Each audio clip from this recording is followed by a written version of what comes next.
अथ द्वादशोऽध्यायः भक्तियोगः। अर्जुन उवाच एवं सततयुक्ताये भक्तास्त्वां पर्युपासते ये चाप्यक्षरमव्यक्तं तेषां के योगवित्तमाः। श्रीभगवानुवाच मय्यावेशमनो ये मां नित्ययुक्ता उपासते श्रद्धया परयोपेतास्ते मे युक्ततमा मताः।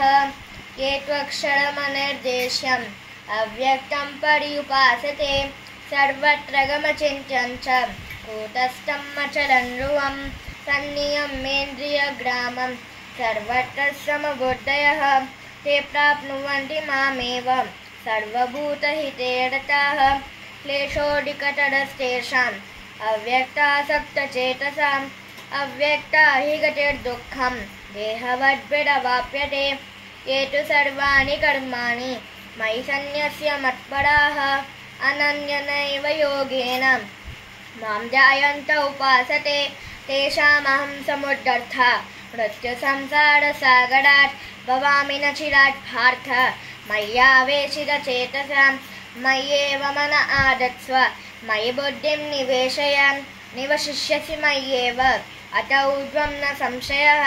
अत चित्तं समादातुं न शक्नोषि मयि स्थिरम् अभ्यासयोगेन ततो मामिच्छाप्तुं धनञ्जय। अभ्यासेऽप्यसमर्थोऽसि मत्कर्म परमो भव मदर्थमपि कर्माणि कुर्वन् सिद्धिमवाप्स्यसि।